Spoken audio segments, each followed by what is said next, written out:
Welcome back to Redefine Parenting with your host, Veenu Keller. We want to welcome you to Spanglish World Network and H.E.R Network on Zingo TV, channels 250 and 251. Zingo TV is a free app that can be downloaded on iOS and Android devices. While you download, make sure to rate and leave a comment. Zingo TV is also available on Google Chromecast, Amazon Fire and Fire Sticks, Roku and Roku Sticks, and all smart TVs 2016 and forward. Redefine Parenting is a revolutionary approach to nurturing our children. Veenu will bring you live experts, transformative insights, and a fresh perspective, all aimed at helping families worldwide truly understand their children. Together, let's give them a childhood they won't have to heal from. Hello and welcome back to another episode. I am really excited to have this special guest with us, Dr. Melanie McNally. Thank you so much for joining us. She's a clinical psychologist. She's been working in the field with teens, and her and I had an amazing conversation. And so she was just a definitely must to bring to the world so we can discuss such a beautiful, important topic, especially when we're looking at the trends of where parenting is going. Understanding our kids in a different way, we definitely need to understand their emotional intelligence. Where are they coming from? And so, Melanie, thank you so much for joining us. Thank you. Thank you for having me. And Squeaky's saying hello as well. I love it. Hello, Kat. So one of the things that we were talking about is the emotional intelligence of kids and what you're running into, what you're seeing, what you're supporting. And so let's just go ahead and dive into that. Yes. So emotional intelligence, for people who may have heard the term, but they're not super familiar with what it is, it's made up of three components. So it's made up of self-awareness, self-regulation, and interpersonal skills. So when we say that somebody has high emotional intelligence, we're saying that they are really like self-aware. They're aware of what they're thinking and they're feeling. They're aware of their body sensations. We're saying that they're really good at de-escalating when they're in heightened stress or anxiety. They're able to like de-escalate and bring themselves down. And then they're also good at communicating with other people and reading body cues and body language. And so with emotional intelligence, when it comes to teens, one of the big things that I see, especially today, is that teens have a lot of self-awareness because of social media at this point. You know, they are aware of diagnoses and symptoms, and they're aware of what triggers them, but then they don't have a lot of self-regulation tools. So they're not very strong in their ability to de-escalate when they're upset, to be able to cope with really difficult or hard feelings.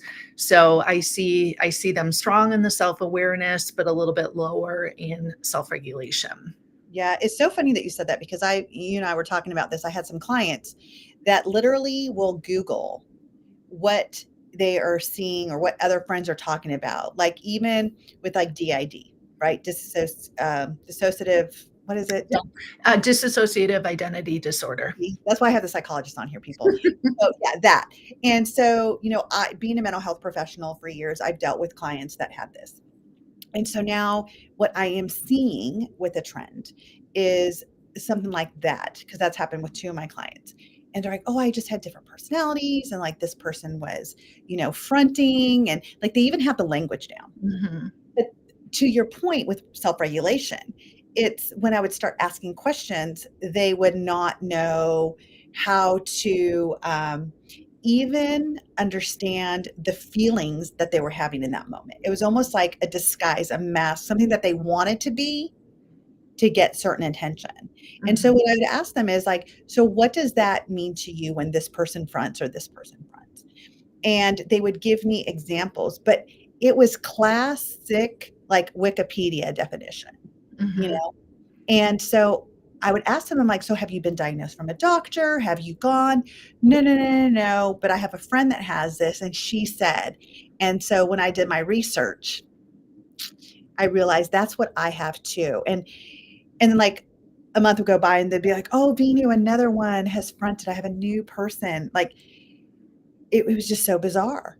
Mhm. And it's interesting because when, our generation, when we're growing up, we didn't have Google.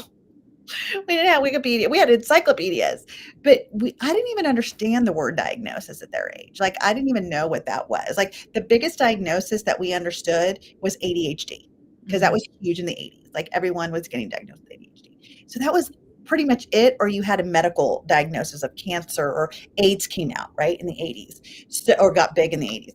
So it was like that. But now I don't know about you, but I am mind blown what these kids are researching and what they're taking on as their identity. And then to your point, they're not knowing how to self-regulate through it. Mhm. Yes, because there can be so many pros and a lot of benefit to knowing what's going on internally or having that self-awareness or being able to see like, oh, to be able to put a name to something, to be able to look at something and say, oh my gosh, this is anxiety. Or holy crap, I've been dealing with ADHD all this time. And now you have a name, you have a label for it, and that it can be so extremely powerful. But then it can be dangerous if we don't get a proper diagnosis. So we misdiagnose ourselves with something, or that diagnosis now becomes our identity. So we like just make it who we are. Right. I'm somebody, I have anxiety and I am an anxious person, and that controls every single thing that I do. It controls every decision I make. And then also, if we don't learn how to cope with the symptoms that go along with it. So if I have anxiety and I know how that manifests in me, I know what that looks like, but I don't learn how to manage my anxiety. I don't learn how to regulate my nervous system. And instead, I'm just constantly avoiding the discomfort. I'm avoiding whatever situation comes up that makes me feel anxious because I'm triggered. And so now I just don't participate in life the way that is healthy. Right. And I think that they use these as excuses also, right? Like not just not to participate in like even regular activities, like, oh, but that's going to trigger me. Like that whole word trigger has been an issue, I think, now because kids are like, well, I know what triggers me. And it's almost like they've created this intelligence, like it's funny we're talking about this intelligence to know and to use the right words that other adults are like, oh, they must know, like they must know, and good for them for knowing. And yet I think a lot of, not everyone, but there's a handful of them that are creating this. And if we look at, here's my hallucination about it, I think they're creating it because they've come to a time where they really need to be seen and heard, and what was working in their life wasn't working before. And this is a way to say, hey, look, I'm here and I need you to pay attention to me. I need you to understand me. So I'm curious, as a doctor, like what do you agree with that? Do you feel like it's something different? So first of all, it definitely depends on, the individual, and it depends on, the diagnosis that they've looked up or they've seen on TikTok and now they're, self-diagnosing with. So it definitely can be very like individual.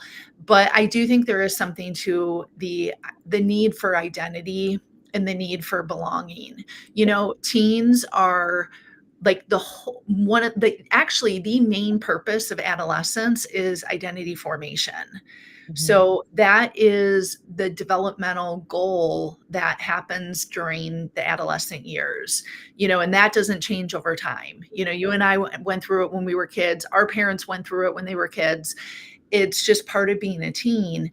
And so if teens now today don't have strong sense of belonging, because there is more of a disconnect in Right. terms of connecting with their peers, and it's gotten worse since the pandemic when everything went virtual, and friendships that went virtual have just kind of stayed that way.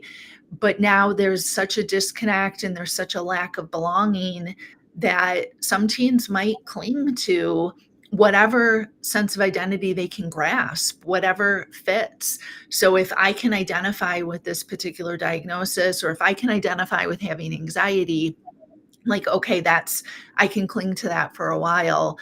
And we need to help them find other ways to belong and to find really healthy ways to belong, whether that's like friend groups or hobbies or extracurriculars or, family, but to have a sense of belonging so that they're not seeking it in these other ways.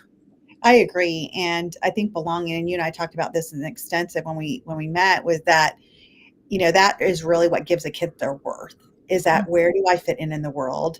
And it's not just with their peer group, it's also with their family. And so when I was saying that I believe that a lot of kids that create this identity, to your point, it's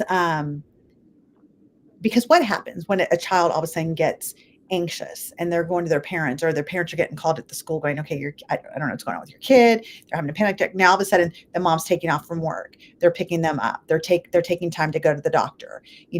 They're seeing the psychologist, the psychiatrist. And then the mom's like calling the grandparents, like, oh my gosh, my daughter, our daughter did this and did it. And then the grandparents like, oh my gosh, sweetheart, are you okay? So all of a sudden they have this burst of like, wow, you care for me. Like I'm seen, because like a week ago, you didn't know what I was doing. Like it didn't matter. You were busy at work. No one called. No one did anything. And I know this because it's not different from when we were growing up. It's just different how we access things now. Because, I went through, when I was younger, a big portion of my childhood of being suicidal. And it was interesting because when I was in the psych hospital, all of a sudden my grandparents are showing up, my aunt and uncle, and I'm like, where were you all like a month ago? Like, why did I have to come to a psych hospital for you to show up? And I actually was angry at it because that's not how I personally wanted to be seen. I rather have been seen months prior to that. But again, it got me seen. It got me like, wow, somebody does love me. People do, like my family's like all showing up. Like all of a sudden they do care about me. Like before that, I would never hear from my relatives, So and again, we didn't have access to the internet and stuff then, but now I really feel, especially with the clients that I've worked with, like again, anxiety you talk about. I have a lot of clients that work with anxiety. It's how are they getting their attention or their communication with their parents before the anxiety started, before the physical ailment started, before the depression started. All of a sudden they feel like, oh, my family, my mom loves me, my dad loves me. Right. Or it becomes a form of nurturing. It becomes their way to get support. And it instills this belief on a subconscious level, even, that in order for me to get support, I have to be, weak. I have to show this, and I can't necessarily get support maybe when things are good, or maybe when, I'm feeling good, I have to somehow show that I'm feeling really badly in order for them to listen or to give me support. And I'm sorry that you went through that in your adolescent years. I'm sure that lends so much to now, like your personal experience, and like helps so much in the work that you do. But I'm sure that was a really tough path to get there. And I know for like a lot of teens who struggle through that, whether they end up in a hospital or not, it's when they're going through it. And and I obviously don't want to speak for you, but it feels really isolating, and it feels really lonely, and like you're never going to come out of it, and like things are never going to get better. And we know that that's not true. We know that, you're a living example, but we are incredibly resilient people, and our brains are built to change and to adapt and to learn new ways to think. And so no matter where somebody is or what they're experiencing, that doesn't have to be permanent for them. They can grow and change. I love that. And you're absolutely right. I mean, in that moment of, I would say, my darkness, there was no light. I would try to see the light. But one of the things that I realized, and it's true, it's led me to this, to work with kids. And, my clients call me the parent child whisperer, because like the kids that won't open up to anyone, they're opening up to me, but I have that rapport with them. Like I've been there, I've been in the hospital. I've been, like feeling like this world does not need me anymore. But let me tell you what's on the other side. let me tell you where to find the light. Mhm. Let me show you, let me be a guiding force of what that light is. And I ask them, it goes back into like what my viewers heard me say, be curious, not critical with your kids. Get curious about them instead of critical about what you think of them. Mhm. Yes, the curiosity is one of the best gifts I think that any adult can give a teenager, because so often adults, and myself included, I'm not a parent, but when I work with teens, I can easily catch myself falling into the role of wanting to problem solve, wanting to Right. teach, wanting to give some sort of guidance. And I know that that's not going to be helpful for the teen. They need us as adults, they need us to get curious and to ask questions, like open-ended questions. They need us to like leave space for them to talk and for them to share. They need to be heard without us like judging or shaming what they're going through. And that can help them to, going back to emotional intelligence, that can help them tremendously with building it, because when we give them space to, we get curious, we ask questions, we get them thinking, that's going to help them build self-awareness. That's going to help them become aware of what they're thinking, what they're feeling, how to interpret body sensations. And that's one of the foundational parts of emotional intelligence. But when adults jump in and they rescue or they problem solve or they teach, we're robbing them of that opportunity to build self-awareness. So, what do you think, as some strategies we can share with our listeners tonight? What else can parents do? How can parents help them self-regulate without rescuing? Because I see that too. Like the parents just want to rescue, and of course, like I'm a mom. Like I want to make sure my kids are happy and healthy and independent, and yet when they're hurting, and I see that, I want to go and I rescue. So I personally start asking questions, but what would you suggest to our listeners? So yeah, definitely for parents to practice, the curiosity piece, to practice, pausing before you respond. So even if that means that you have to count to 3 in your head before you respond, like do it so that you're not just like jumping in and telling them what to do. Parents can ask the question, do you need me to just listen, or do you want me to help you problem solve this? And just to like clarify ahead of time what it is that your teen is looking for. But I think, parents, I read this somewhere and I can't remember where, and I hate it because I cite it constantly and I can't give credit to the source. But many moons ago, I read about how parents during the teen years are kind of like houseplants. Their job is just to like be in the room, to like be available, but not necessarily to like get too involved. And I love that analogy because it's like you're there, you're part of things, you're like a life source in the room, but you're not like in their business, in their face. If you hear them, if they're FaceTiming with a friend or, they're listening to music, you're not jumping in and like offering your comments. You're there, you're available if they do want to talk, but you're not like adding a ton of input. So I think when parents can learn to just kind of to listen, to get curious, to be a little bit more of a house plant, I think that can be a very helpful way to start that, to open up the relationship. I love that. And one of the things that you said, I learned from my friend, her name's Melissa, and I learned this in 2020, actually. I was complaining to her about something. She says, I'm just curious. Are you wanting me to help you solve this? Or are you just wanting to vent to me? And I was like, I don't know. She goes, okay, well, get back to me when you know. And I love her. She's like, she's one of my good friends because she doesn't color code it. It's like, tell me what you want. And so I've used this actually in my coaching now with relationships, because I coach couples and families. And even with my kids now, I'll say to them, are you telling me because you want me to do something about it? Or do you want me to fix it? Or do you want to just vent about it? And they're getting in the process, because that gives them so much space to say, no, no, no, no. I just want to tell you, because all of a sudden when my kid tells me that, it's like, okay, they're trusting me. So now I'm just going to listen. Because if I start to give them advice, they're not going to feel heard. I've asked them and they just want to vent. So if I go into problem solving, I am iterating that I'm not hearing you. And I think that is one of the key components when I teach that open, safe, and trusting space between kids and parents.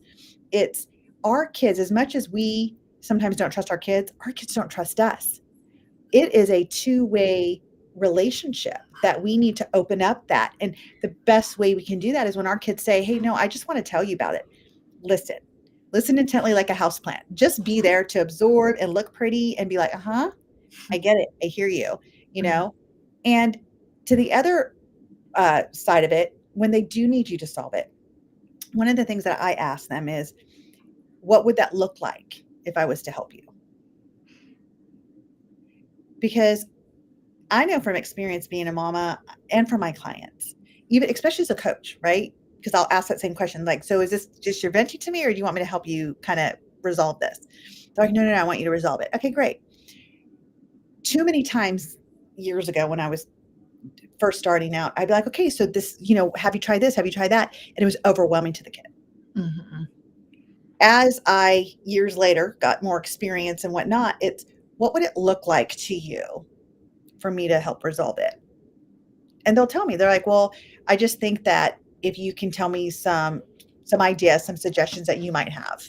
And, or they might say, you know what, just telling you has really helped me. So it's going back on themselves, right? Like, because that's our whole point, is get them independent so they can, again, go back to your point, self-regulate, work through it.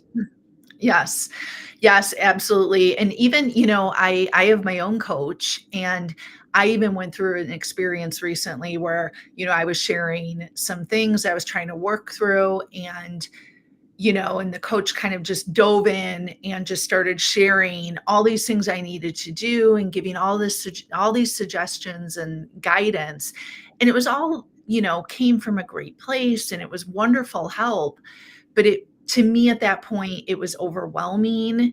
It was too much information. And it also wasn't what I was looking for at all. I needed to talk through it. I needed to kind of figure it out at my own pace and in my own way. And it felt really frustrating that I couldn't do that. And as an adult, I was able to communicate that. But teens oftentimes aren't even aware of, like, that's what's going on. And so when parents notice that, your teen is like just completely shutting down, I'll hear that from parents a lot. As soon as I start talking, it's just they shut down, or they just leave the room, or they pick up their phone. And it's like, okay, so they're telling you something. They are communicating a lot of information. They don't yet have the ability to recognize what they're thinking and feeling, and the ability to be able to communicate that clearly and calmly. But they are telling you a lot. And so that's information that you have to take in, and then you can adjust your behavior. But then you can also use it as an opportunity to help them build self-awareness and self-regulation, because you can point out, okay, you know what? I'm noticing that you're shutting down right now. I'm wondering what you're thinking and feeling.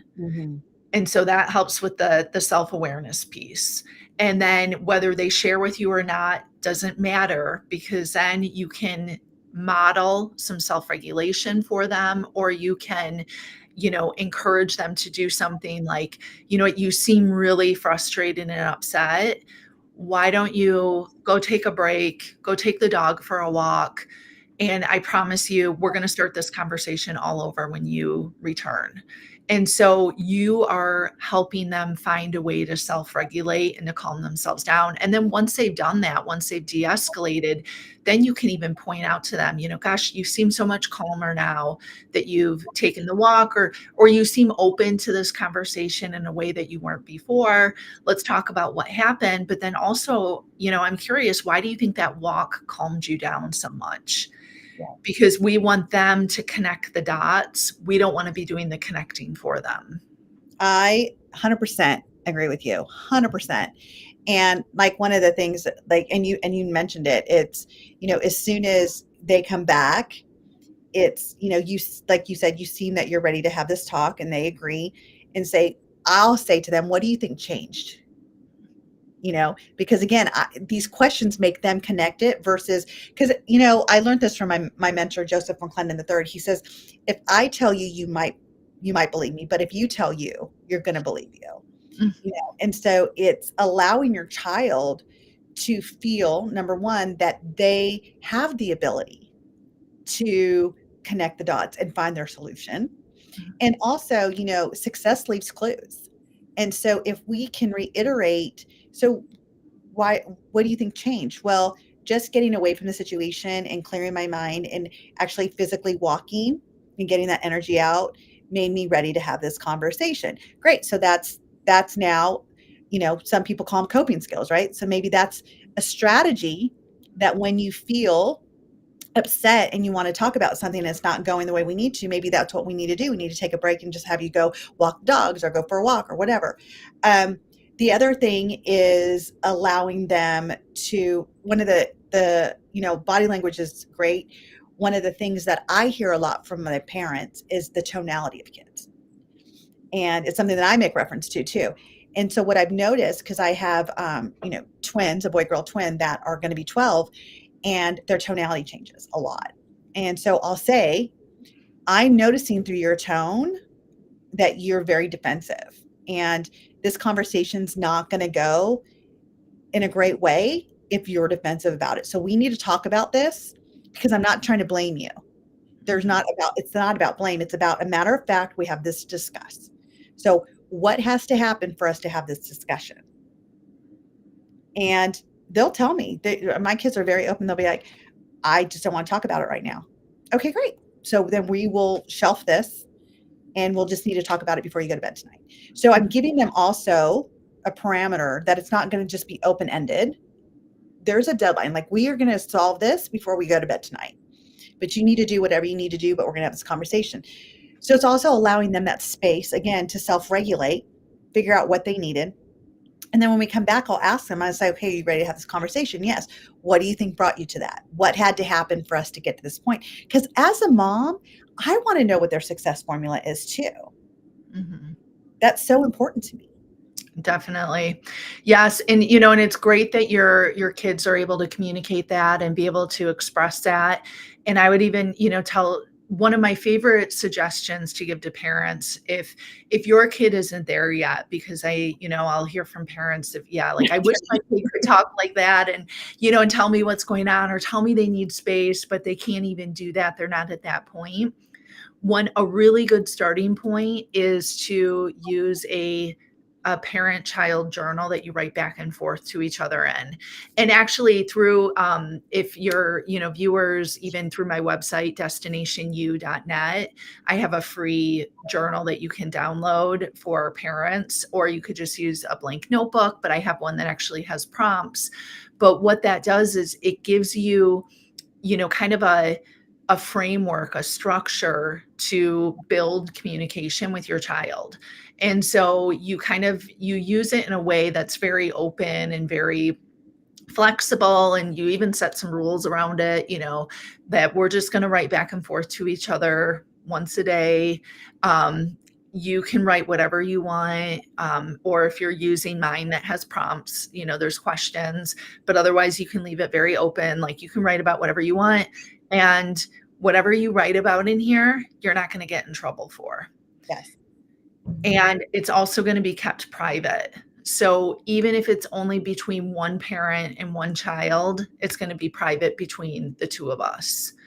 And we're going to, try and keep it in a secure spot, and that's it. And what I have found is that it often starts off very benign, where like the child is just sharing, like either like, this is so dumb, or, or they're talking about something that, math test or whatever. But then over time, they actually start to share more and more. And so I found it to be a really valuable tool for where parents can just kind of start to build that communication. I love that. And for our listeners, we'll get you her website, because that is so great. What a great gift for the people that visit your website, because I think that is so important. My daughter's coach actually had her writing in a journal, like, instead of telling the world how much you hate mom or hate your brother or hate dad because you're mad because you had to clean your room or whatever it is, right? Write it down. Like, write it down. And so it was interesting because she was sharing with us. She says, so I have a journal now and it's very private. And so I'm asking you and dad never to read it. And I'm like, that is a promise that we can make with you. That is your space and we will honor that. Again, it's building that trust between you and your child. I Yeah. need my daughter to trust that I am going to give her that privacy. You know, we're still working on the privacy with the phone because I'm like, no, I am going to check your phone. And she doesn't get that. But your journal, on the other hand, totally private. As a matter of fact, she goes, and I'm going to take it to school. So when I'm angry with my teacher or my friends, and my husband's like, maybe not at school. Because if you leave that one place, someone's going to read it. Mm-hmm. So just keep it at home. Maybe write on a piece of paper what you feel. And when you get home, you can put it in the journal or you can rewrite it in the journal. But I think that is such a great suggestion. And I'm so glad that you have that on your website because I think that's what they need. And, it's even with couples, I tell them, like, when you're in a space with your partner where you guys are just full of that blame and shame and it's not going back and forth, stop talking to each other. Take out the tonality and send a text message and just stick to the facts of what you need and how they can support you. And it's amazing because after a day of doing that, they're able to communicate again because the emotions of it are out. Mm-hmm. So I feel like it's the same line of thinking when you're talking with parents and kids. Yes. And also it takes away the vulnerability, because I even found so I used to have a, brick and mortar private practice in the suburbs of Chicago. And I was starting to transition over to, at the time I was doing therapy, not coaching. I was starting to transition over to teletherapy. At the start of 2019, and then the pandemic hit in March, and so then everyone switched over. But what really surprised me is I had some teen clients I was a little worried about. I'm like, oh, they don't talk in person, they're really guarded, it's really tough. When we're on a screen, I don't know what's going to happen, but we're going to try this. And I found that those teens shared more with me when there was a screen between us than they ever had. In one session, they were sharing more with me than they had in months of in-person therapy. And what I realized was it took away that vulnerability that you feel face to face. If I am sitting in a room with somebody and I have to tell them to their face that I, hurt myself, or that I have a crush on whoever, or I got in this huge fight with my mom and I said some really awful things. That's really embarrassing and I might not want to do it. But if there's a screen between us or paper where I can write it down and it doesn't feel quite like that vulnerability piece isn't there, then I'm going to be much more likely to open up. And so it helps a lot where they just don't have that embarrassment or that humiliation.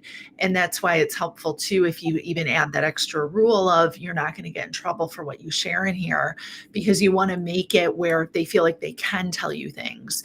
Because what I always tell parents is you want them talking to you. You want them sharing things with you. You don't want that door to close. You don't want them to start to isolate or to never tell you anything. So if that journal just opens up the door a little bit, then that's good, because eventually you can open it wider and wider. I love it. And again, this goes along with creating that safe space. Because like a lot of parents ask me, like, what do you mean by safe space? Does your child feel safe to share with you? And most parents, we all want to say, of course they do. Of course my kids want to talk. No, not everything. And one of the key things that you brought up several times is like that element of being in trouble. Kids don't want to be in trouble. And I was talking to one of my clients today and I said, you're not supposed to make all the right choices as a child. That's not your job. You're supposed to experiment. You're supposed to get in trouble. You're supposed to go through all of this because that's where you're going to get the lessons. If you came to this earth as a baby and you knew it all and you didn't get in trouble ever, I don't think you would grow as much as you're growing. And I said, so don't judge if you're going to be in trouble or not. Own the mistake you make and ask yourself. I used to say, what's the gift? But that was really hard for some kids. Like, I don't know, is there a gift in that? But now I change it to, what's the wisdom? What's the wisdom you got from that choice? And let's take away the good. Let's take away the bad. Like, we're not titling it. We're not judging it.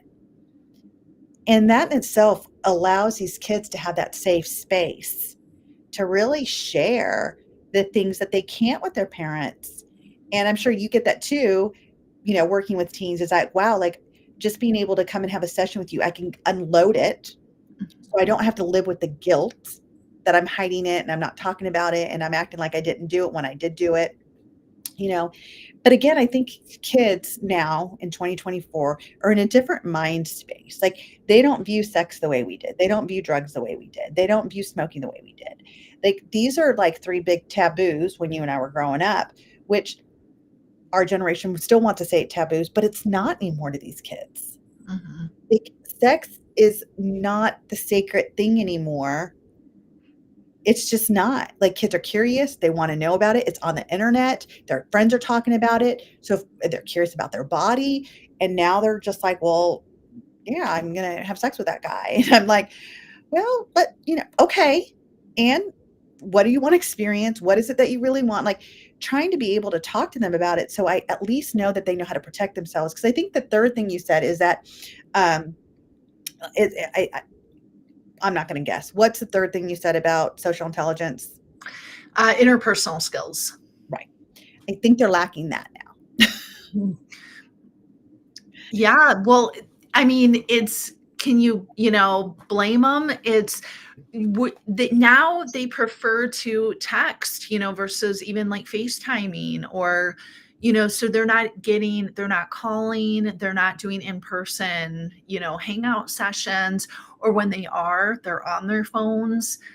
So they definitely are not getting the interpersonal skill development that they need, kind of like the connection and the belonging that we were talking about earlier, but also just like the ability to handle like awkward silences. I was with a teen client the other day, and I was really working on pausing a lot after things that he said, because he kept talking about how awkward it was to have those pauses. I'm like, we need to get comfortable with those awkward pauses, because those are totally normal. Like, that is part of conversation, that is part of social interaction. And if every time you experience that discomfort because it's so awkward, and then what most teens do and what a lot of adults do is they pick up their phones and they start scrolling because they feel awkward, they feel uncomfortable. So they're Right. not, then they're not learning how to just like to feel awkward or to feel discomfort. They're not like learning how to tolerate that feeling. They're avoiding it by, getting on their phone and scrolling. And so, yes, I completely agree. They're not, the interpersonal skill area is one that's suffering these days.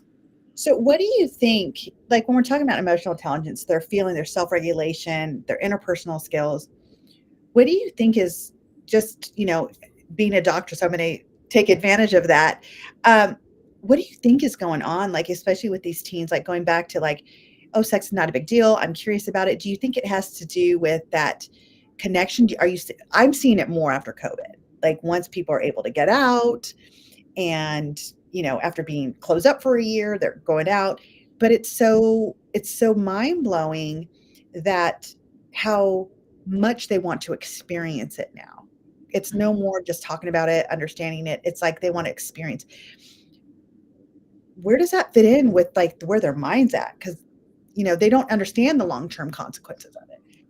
Right. And they're, and part of that, like you mentioned earlier, part of adolescence is wanting to experiment, wanting to try things on, wanting to see what fits and what doesn't fit. And so part of that, sexual experimentation is normal. Like, teens they want to try things out. They want to see what works for them, what they enjoy. That's how they get to know themselves. So a big part of that is just normal teen development. I think sometimes, and I'm not saying this is the case for you, but I do think sometimes as adults, we forget what it was like to be a teen, and we forget what we went through. I'm very fortunate that I kept all of my diaries from my teen years. I will protect them and make sure that they go with me to my grave because they are so embarrassing. And I would never, I mean, I'm mortified every time I read them, but I like to reread them because it reminds me of what it was like to be a teen. Like, it is so drama filled, it is so intense. Everything you're experiencing is just like amplified, like, fights with friends and people that you have crushes on. It is a very intense experience. And so I think when kids are starting to, when the hormones are strong, or when they're starting to feel like some of those intense feelings towards whoever they're interested in, it's like amplified and it's very strong for them versus, when you get older, like those feelings aren't quite as, you don't have that same level of like intensity. Yes. So we had that, right? Like you're saying. And I read letters and stuff that I wrote and whatnot. And I'm like, oh gosh, or even going back in my yearbooks. I'm like, oh, but still there was a sense of protection when we were younger. Like that was, I mean, I know that people were experimenting even at our age, but there was a lot less than what we see now. Mhm. And is it that parents are having less boundaries? Like, what do you think? I think here's the question that parents have is like this whole movement of kids being more free, more independent to do things than back in our generation. And of course, as parents want to protect our children and be like, no, that's not the best choice. And kids are going to do it anyway. Mhm.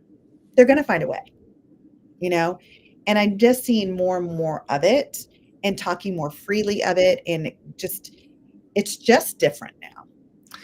Yeah, so I would want to see, I want to see the data around that because I'm not sure if, if teens today are having more like sexual interactions than teens were, 10 or 20 years ago. I'm not sure how like the numbers compare.